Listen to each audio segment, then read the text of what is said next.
Hello, fans of the Let's Be Real podcast. Welcome back to another preview of the Let's Be Real. And today I'm with Kanishka. We are back once again after the whole pause for international football, World Cup qualifiers, and international friendlies and what is and what not. But yeah, it's good to be back. How are you doing, Kanishman? Tell us how was the international break? Uh, I missed you guys, man. Honestly, I could not wait for the football to resume. I've got my new Madrid jersey for the season. Yeah. New hopes, new aspirations. I think it was a good break to have for us. Happily, we've escaped without any injuries. I think a lot of players also. I don't want to say it, but it didn't seem like a lot of those players really wanted to play in the international break for their respective countries, not just for Real Madrid. So I think a smart decision there by the players. But we're back. Exciting run of fixtures coming up. Getafe, Juventus, Barcelona, Valencia. Just keep on coming thick and fast. Yeah, but did you catch any games during the international break? Was there anything that you Honestly, I just saw the UAE versus Oman match because I'm here in Dubai. So the country really had aspirations to qualify for the World Cup, but unfortunately, we lost that match. Qatar, UAE versus Qatar, it was, I think. Yeah, in Doha. But the UAE still has a chance. So I'm rooting for the country where I live. But apart from that, I saw the game where Cristiano scored a brace. I think was that against Hungary? Yeah. Hungary? Hungary, yes, yes, and also the match against Ireland where he missed the penalty. So that was kind of not that great. But yeah, honestly, it's been good to be a bit away from the the football. But it's good to be back. How about you, Farouk? Yeah, actually, I'm not a fan of the whole international break, honestly. So, I mean, Yeah. unless it's the tournament that's rolling, so I don't like just sit there and watch this. But actually, Nigeria had this do or die game whereby they had to win by at least 4 goals, and interestingly, they won by 4 goals to qualify for the playoffs of the World Cup.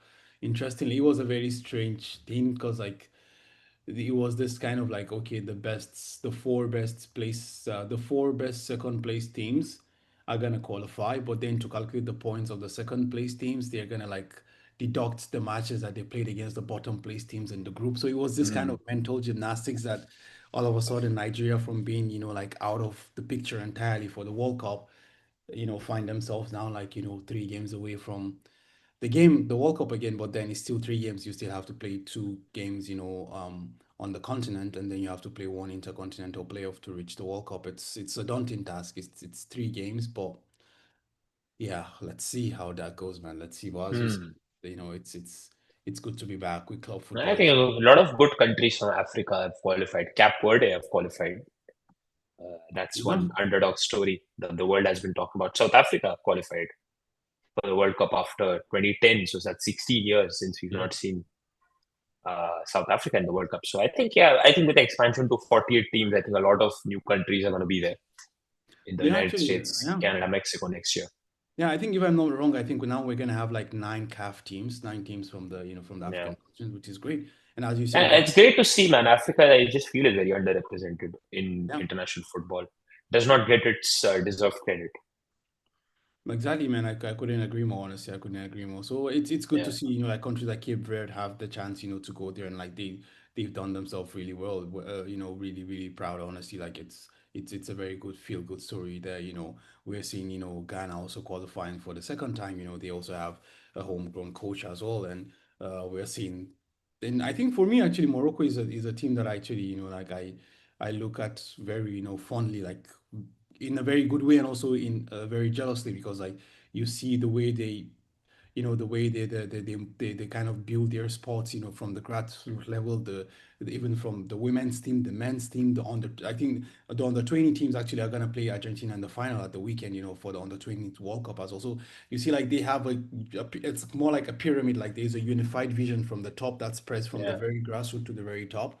And this is something that we like in Nigeria, because like there's no way In India as well, man. I think Nigeria is still a strong footballing country. I mean, it pains me that my country, India, we have all the money, we have all the infrastructure, we just don't have the right brains behind it. It's mostly corrupt. And I'll say this without any fear. It's one of the most corrupt footballing bodies in the world. And just to see a country of 1.5 billion, and there is love for football. My city has a massive football team. We won the league once in 2020 during COVID. There is massive support. There's footballing centers in the cities. It's just, cricket in India is the more dominant sport. Yeah. We are very good at cricket, but I don't feel that our country has gone down when it comes to football. And honestly, there is no way back. I don't see any way back for that country to, even start, because we couldn't even qualify for our continent's, like the Asian Cup, basically, Yeah.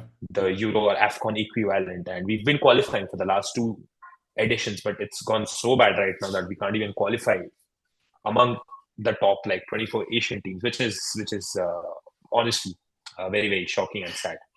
But yeah, good times ahead for European football, at least. A lot of fixtures coming up. Yeah, before we dive into that, actually, I see Ashik has a lot of very, key big words or rather strong statements to make about the World Cup. And he says like the 48-team World Cup is stupidity. Now they're planning to expand it further. Why not just have the whole world play in the World Cup, FIFA and idiocracy? Now they will bring back the stupid best third place to go through to the next round. Stupid FIFA and its stupidity just amplifies with time. Well, I think that's also the other side to the coin, right? Like then eventually like the quality of the tournament drops significantly. But then again, we just rightly talked about, a team Cape Verde that, under the previous qualifying or like the previous format, it's impossible to have any chance for a team like Cape Verde to, to qualify. So Yeah. because let's not forget, like there was a time where Egypt were the best team in Africa, but they missed two straight World Cups because previously I think we had like Uh, was it we don't five? even need to go as far as Egypt. I mean, if take case in point, Italy, they've not played in the last two World Cups, Yeah, but I and mean, they won a Euro in the middle of that. So but Italy are still on course to actually still miss the direct qualification for the World Cup. Like, I mean, they'll have to score like 15 goals, or rather, in the next match, or unless if Norway loses, like so. There's actually, I think the final game is Italy against Norway. So like Italy will have to score around like 15 goals. Actually, I'm not sure. I mean, but they will have to score like a significant amount of goals to actually overtake Norway to qualify for the World Cup. Well, I think like have not having Italy there, I mean, I'm totally fine with not having Italy at the World Cup because like it's they make their bed and they have to lie in it. Like it's their decisions to do. What I'm just saying is like like when you look at the smaller nations and for instance like Uzbekistan is qualifying for the World Cup. I know like a yeah, team like Uzbekistan is just gonna go and make up the numbers, even Cape Verde and all that. But the point is like the what it brings to the country and to the to the nation, to the people of that nationality is money can't even quantify that. But then on the other hand, what Ashik is saying now is that you're gonna have to watch games of 6-0, 7-0, one-sided games. Like I mean, just imagine Argentina against Cape Verde, or I I don't mean, know. Argentina did lose to Saudi Arabia in 2022 in their Of first course, match. but So you never know. Saudi Arabia is a team that has gone far in the World Cup. Like Saudi Arabia is like a known quantity in football. Like Saudi Arabia is not Cape Hmm. Verde. It's not Uzbekistan. With all due respect. So I Hmm. mean, Well, that's I differ a bit. I feel when it comes to the World Cup, we've seen enough and more times. The David has all sometimes taken over the Goliath. So yeah, yeah, yeah, yeah. anything can happen at a World Cup. It's things like this are meant to happen at a World Cup. But I mean, the Yeah, point the point becomes this: like when you talk about this, like we talk about yeah, Turkey 2002, we talk about Korea 2002, we talk about Morocco at the last World Cup, we talk about what's it called Croatia. the Ghanaian teams, we talk about Croatia's. But what all these teams like they are not like underdogs. Like these teams are like okay, they're underdogs in the context of a World Cup, but all these teams that we've mentioned actually are like they have dominance in their territories. But like when you look at a team like Cape Verde, like it absolutely has zero dominance on the African continent. When you look at a team like Uzbekistan, they have zero dominance, on the Asian continent. So that's what I'm trying to see here is that like what Ashik is trying to point out here now is that you have teams that it's gonna be like Leicester. You have to bet 10,000 to 1 for them to even win a single match. You'd have to Hmm. bet 10,000 to 1. Yeah, but just imagine what this achievement does to the footballing community of that country. Yeah, The number absolutely. of the number of good talent that is now going to Yes, come out from these countries is going to definitely improve them in the future. So I think a lot absolutely. of countries Absolutely. also see World Cups as a chance for them to just inspire a generation Yeah, of yeah, young talent, because the same thing happens with other sports. Like in cricket, when India won the World Cup in 1983, it gave rise to a number of cricketers who then quoted that, they were very young when India won the Cricket World Cup, and that kind of inspired them to take up the sport. The same thing happened when I was 11 years old. India won the World Cup for the second time, and it inspired a lot of like people in my generation back then to take up this sport seriously. So if that kind of thing replicates for a country like Cape Verde or Uzbekistan, why not? Why not have more, footballing nations on the map that have represented the country in a World Cup? Why not? I don't see anything wrong with that. I mean, it's giving, obviously, FIFA is making more money out of it. I understand the economics behind it, but you cannot quantify that sense of achievement, because where else do you see a Cape Verde shine in the world? They're not politically strong. They don't have a strong army. They're not known for their exports. They're not known for much, maybe just like a tourist destination or an island where you just go to spend some quality time. Where else do these countries get the chance to shine? I mean, it's been a long time since there have been a few centers of power in world sport as well. So at some time, at some point, you have to break that shackle. Also include other teams in the World Cup. Give them a chance to showcase their talent, and maybe inspire their next generations to take up the sport and do well. I'm sorry, I'm sounding like a politician, but I feel like that. Indeed, you sounded like a true politician, my friend. But yeah, I mean, I get your point, and I also get what Ashik is trying to get at. And for me, I Yeah, mean, I'm just somewhere in between the middle because like when you come from these places where like these little things mean so much, and in yeah, certain instances like people have nothing else, to nothing else positive about yeah, their country or about their lifestyle or about the daily lives. It's just a lot of struggle, a lot of negativity. So like like this kind of moment, like Cape Verde going to the World Cup is just going to give them 5 seconds of hope. limelight, to like forget about all the challenges, all the troubles, and all Yeah, the struggles and negativity that they have to face every day. Just yeah. that moment in time, seeing their And look, yeah. Farooq, no matter what you say, it's very difficult to qualify for a World Cup. Cape Verde or Uzbekistan may not be the strongest team in their continent, but they've still qualified, right? It's not free qualification. They're not hosting the World Cup. They have played the matches and they have qualified. So do not consider them as pushovers. Uh, they'll definitely, obviously, they're not winning the World Cup. Let me break it to you. But, you know, give them a chance, man. You never know. Maybe they can have one upset here and there. It has happened enough times in World Cup history for us to not forget about it completely. And, just all the best to them. Yeah, absolutely. All the best indeed. Like we wish them all the best, and we wish everyone all the best as Yeah, well. I'll be rooting for Cape Verde, man. I don't know about other people. I'm just very happy such a small country has been able to qualify, and I hope the UAE also qualifies, because it'll be a lot of celebration in this country. They really love their football, so all the best to them as well. Yeah, absolutely, absolutely. Let's see how that goes.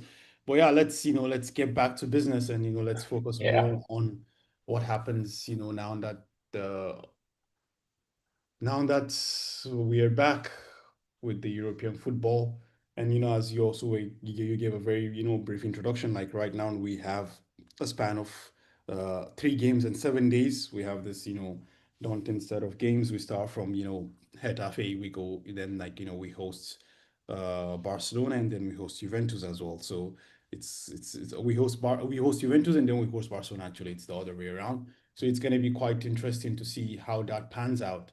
I don't know if there's anything you're looking forward to in this 3 games before we get into the Getafe. uh, I'm just worried about the defense, man, because the injury list is just long right now in defense, and I know Ferland Mendy is back. I saw that over the international break. But I don't know if he's going to be able to start and give us a head start when it comes to being solid defensively. But yeah, man, I think, see, midfield attack wise, I think we are sorted. Even Vinicius and Rodrigo had a good outing for Brazil in the international break. They did score in one of their games. They lost to Japan, but they did score in one of their games. I don't remember their opponent right now, unfortunately. Mbappe had one good game, and I honestly think it was the best decision that he came back and rested and didn't play the other matches. Midfield wise, attack wise, I think we're still sorted. The players are finding their footing this season. It's just the defense that kind of makes me uncomfortable. What it's going to be Carreras, Hoizin's out, so it's going to be Raul Asensio, Militao, and right back. I think we still have to rely on Fede Valverde. for the next set of fixtures. I think it will be a good chance for him to maybe now show that he's good enough to play anywhere on the pitch, barring goalkeeper, of course. And let's see, man. I think even Barcelona has a few injuries coming to next week's Clasico. I'm not that worried about Getafe. They're what, three matches, 3 wins, 2 draws, 3 losses. So very average start to the season. They're 11th in the table. It's a cross city derby. It's never been one of our like more challenging grounds. I feel it's always been a place. But barring that one time, I remember we lost there during COVID. But apart from that, I think it's going to be. It's never been a very uncomfortable place for us to win. It's always a Getafe is always like they've been in La Liga for long enough now. They're a solid mid to low table team. Uh, I don't think they got relegated any time in the past, if my memory serves me right. So they know how to play the league. It's always a couple of players here and there, of course, from Getafe who've been good over the past few seasons. We've seen that, but yeah, I'm more concerned about the Juventus and the Barcelona challenge because Juventus is playing some beautiful football right now. If people have been following them from the start of the season, they've been playing well, especially in the Champions Leagues. I know the results maybe not have not gone their way, but they've played some good football matches as a neutral, if you can see that. And obviously, Barcelona also has their long list of injuries. So just will be interesting to see how Xabi Alonso manages the defense right now of the team more than anything else. Yeah, actually, I get what you're saying, and I understand everything about, the injuries and this and that. But yeah, what I, disagree with is, when you say you're not worried about the game against Getafe. I mean, it's borderless and it's, playing at the Coliseum actually. So it's a game that, even if you win, you have to sacrifice by winning this. Like there is nothing straightforward about the what obviously borderless does, like I believe, like I strongly believe that we're heavy favorites and we should win this game. But the issue I have is like at what costs, like, and you rightly pointed out the fact that like we're already light here and there, and Borderlands' team actually knows how to wind up the players. Like either it's via Yeah, heavy tackles or just time wasting. And I mean, I remember very well that there was a game they played against Ajax, and like the ball was in play for less than 50 minutes out of 90. Like that's insane. And like we're talking about Ajax, like, and this is not the Ajax of today or like last season. This was Ajax when like Ten Hag was still, you know, the flavor of the season, the where Ajax which beat us 4-1 at the exactly, Bernabeu. yeah, exactly, because it was just the season after they beat us actually 4-1. So it was insane that, like they went to play, Getafe in Spain, and like the ball was in play for less than 50 minutes. So that's literally epitomizes what Jose Bordalas is like. His team, like they play just the way he is, like they're wind up merchants, like they find a way to like not necessarily foul you per se, but like they make you like get so irritated they don't let you play the game. Like I wouldn't say like they're a dirty team per se, but they're just like a team that knows how to get under your skin. You understand? So Yeah, that's just the thing. Like they know how to get under your skin. They play a very very low block. They just rely on like the set pieces and counter and here and there. So I feel like it's a team that, even if we do win, as I expect us to do, like it's gonna be a big struggle, especially, at the Coliseum Alfonso Perez, like I feel like it's gonna be a game that I feel like it's important for us to set the tempo, especially when you're coming back from, the international break. Like not everyone is unnecessarily like well rested and up to par. Like there's not enough time to train and all that stuff. So I do feel like this Getafe game actually has a chance of being a potential banana skin, and it's one game that I will just keep an eye up on, and hope that we just get through it with 3 points, no extra drama, no flavor, nothing. Like I will absolutely just take a very boring 1-0 victory right now. Let's not even play the game. Just to get something done and move past it. I will completely be fine with that. But then, like on the long run as well, like you also talked about, Juventus and FC Barcelona as well. I do think that's going to be quite interesting. We actually play both of them at home, both Juve and Barca at home as well. So it's going to be quite interesting to see if we get any returnees from the injury, because like Carvajal and Trent Alexander-Arnold actually are targeting to return for that game against Barcelona actually at the next weekend. So let's see if either of them is going to be back fully fit or something like that. But I'm not too sure yeah. how much I would want, Trent to be thrown into the deep end just right after coming back from injury when, like Rafinha literally, will eat him alive for breakfast, 1v1. So that's something that could be a bit of a question mark there, but we already talked about it. That's, it's another one of those moments where you need uh I don't know if you tried to call him Captain Fantastic of no or not. Well, anyways, Fede Valverde to to plug in those holes and fill in those gaps in the team all across whatever position it is or not. Well, yeah, it's time. Like we've had the first test of the season against Atletico Madrid and we crumbled really badly. So I think we're entering that phase of the season, which at least for me was where the litmus test was like this stretch of games that you play. I think we play six. I think we play 6 or 7 games in like 22 days or 21 days, something like that. So I feel like that's the real litmus test. That's where like Alonso and uh, his coaching staff has to show that okay, like this is what we're trying to do with this team. This is a progress that we've made from from last season and not this and that. I know it's still early in his tenure, it's still early in the campaign, but we need to see some progress. We need to see some some grit. We need to see some results against Yeah. the bigger teams. Yeah, absolutely. I think, yeah, I mean, Getafe is a very challenging place to play. It's one of the most irritating places to play football in because it's more often than not, it's American football with that stop-start approach Yeah. that they have to the game.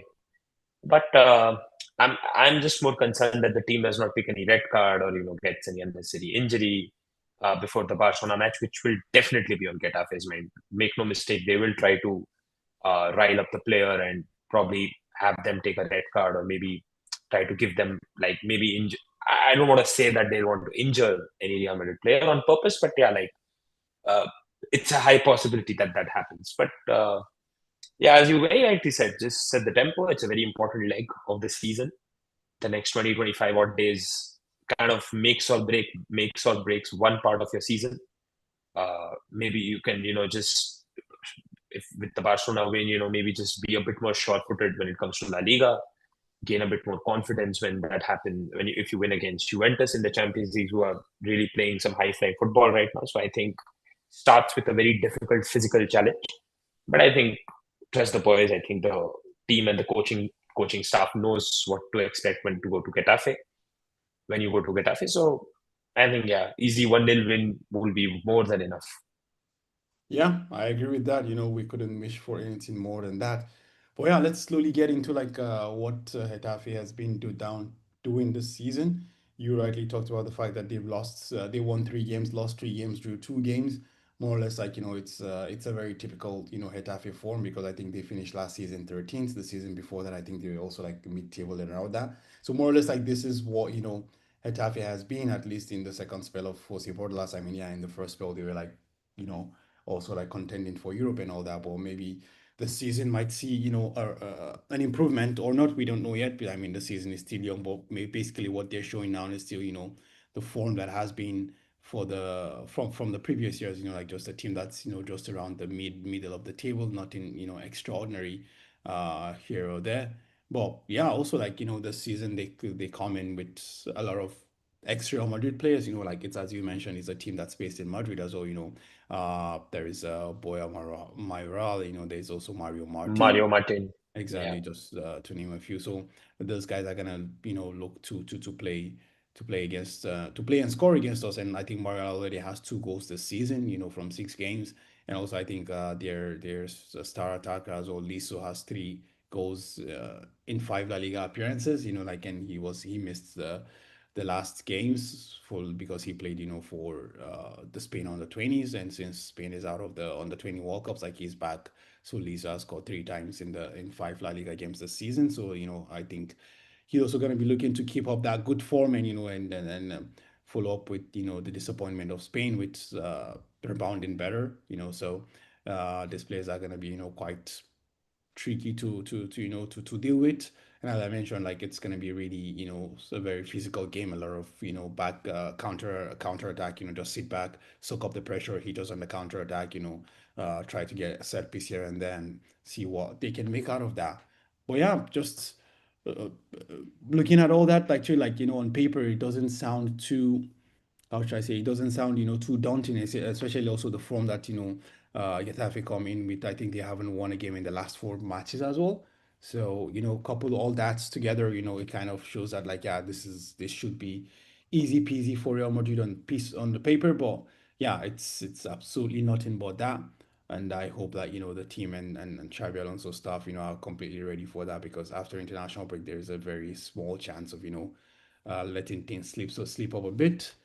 And yeah, Sure. but Yeah. uh, before we get into, the Real Madrid side and the lineup of things, let's quickly see what we have on the chat.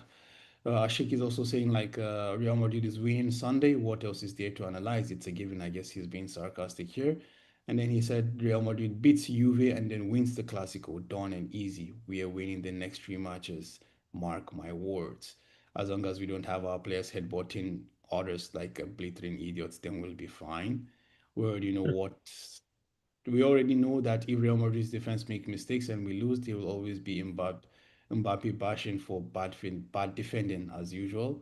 Defensive woes in the derby and Mbappe was at fault. LOL. Okay.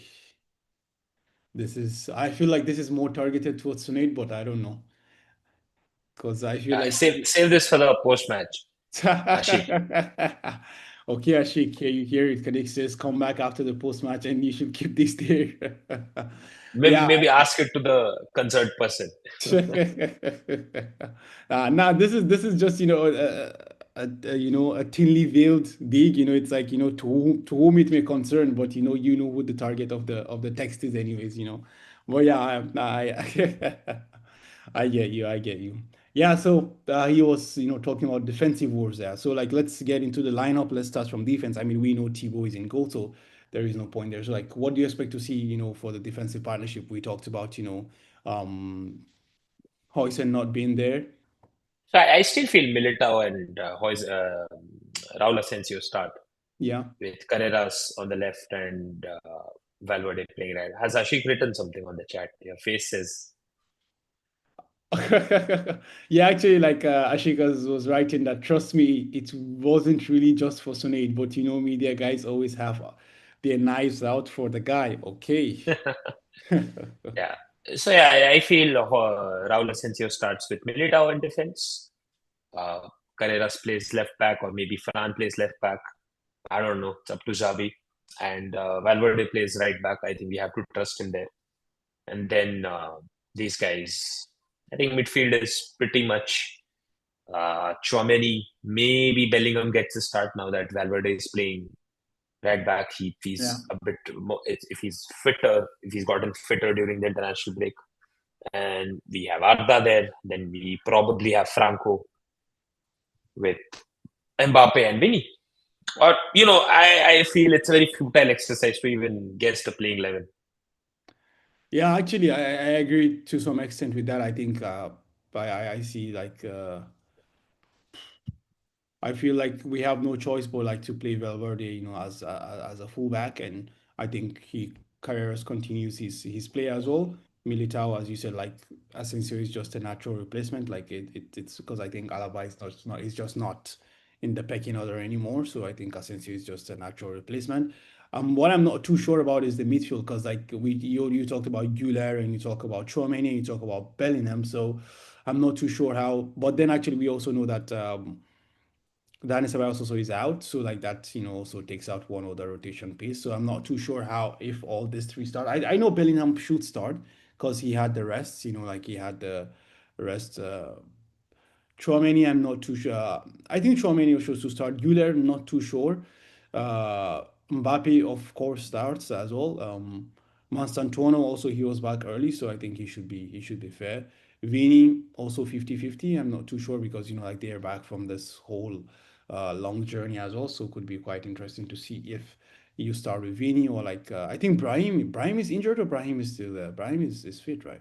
I think Brian's fine, yeah. Yeah, so like Brahim Diaz could be an option, and more interestingly, like Endrick could be a very interesting prospect in this game. Honestly, I think, but I'm not too sure. Let's not get ahead of ourselves. And the reason why I'm saying like Güler not playing also is because like he's had like a lot of games also for Turkey recently. So like maybe the point would be like, okay, let's keep him a bit fresh, and so we have him available for the midweek against Juve and also at the weekend against Barcelona. But as we've seen, like, Xavi Alonso absolutely has 100% trust and, relies a lot on the deep line playmaking of are regular, so I do think I would not be surprised to see him start and not get the rest. But yeah, I think Tono, Mbappe, I'm just not sure about Vini and Oida Rodrigo as well because like they're coming back from the whole South American trip. That's why I'm thinking maybe like Mbappe might actually start on the left and you see like Hendrik start through the middle and then based on how that goes, like at halftime or towards the hour mark, you can see either of the Brazilians replace Hendrik, but that would be Yeah. quite interesting to see. Why I do see Ashik has some points actually. He said, Güler, if you don't start Güler, then just fold the season. Don't bother with the season. Güler is the key. He is the real heartbeat of the attack. I agree with that to some extent, actually. I mean, I have no issue with Güler, but just, offensively, but defensively, there's a lot of question. And I'm not exactly sure what the end goal is with Arda and what the lineup looks like because we haven't had like a fit, like we haven't had a situation where Kamavinga was fit, Bellingham was fit, and everyone is fit, and then we see what the midfield looks like. Because right now, like, okay, some guys are fit, some guys are unfit. Like right now, for instance, Fede already is automatically out of the rotation because like uh we have situation whereby we have no fullback. So Fede has to become a fullback. Hence, one midfield spot is open. So I'm just keen to see what happens when everyone is fit and firing and, like everyone's is playing in their position. So what's the end goal for, Jude and Arda Güler in this team? So let's see how that works. He said keep Hendrick away from anything, even bench if possible. Bench all the Brazilians, start Kylian Mbappe, Gonzalo Garcia, and Franco Martantuono. This is the worst Brazilian generation in the history of Brazilian football. Wow. Ashik today is holding no hostages, man. He's just out firing left, right, middle, center. I hope Madrid fires like this tomorrow. So I'm just gonna say that. Anyway, your predictions, Farooq. Let's wrap up. um, Yeah, man, I do see. I think it's a 2-0 Real Madrid victory. I mean, the most difficult 2-0 you will see in the history of your life. It's like this team won 2-0, but yeah, like this game could have finished, they could have lost. So it's like it could have been 0-0 or something like that. A very difficult 2-0 victory. That's 1-0 for me, 1-0. Just a plain and simple, good old 1-0. Yeah, actually, that's also a very valid point because like it's Getafe, it's also Bordalas, it's the Alfonso Perez Coliseum. So yeah, I think that actually makes more sense. But yeah, Okay, let's see how it goes. cool then. Ashik says if Madrid fires like this tomorrow, then we are toast. God, Madrid is playing the after tomorrow. LOL. Yeah, Sunday night, hopefully. All right, then I think with that we come to the end of I don't know if you have anything to add, Kanish, or we I'm can good. just wrap things up. Yeah. And then with that we come, slowly to the end of the preview for the game at the Coliseum against Bordelas and Getafe. I hope, we have a very lively game and we enjoy the game and, we also have a very good post-match chat with you guys as usual. And I just want to say thank you to Ashik for keeping us engaged. It's been fun as always. Like I always love the back and forth with Ashik because like he has a way with words, man. Like he's the master banter as well. So he's a real one actually. And actually he's been down with your guy Seed in Madrid actually. I don't know if you know that or not, but like Ashik actually has been down with Seed in Madrid for a while. And like they actually had a fan camp together. So Ashik is a real G actually. Yeah, and also like shout out to also the Talksport radio. So like we're part of the Talksport Fan Network. You can find the links to all that in the description below, and also don't forget to like and subscribe.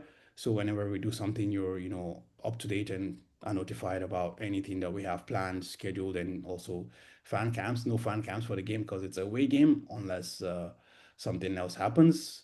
And yeah, until next time, then we sign out by saying Hala Madrid. Real Madrid.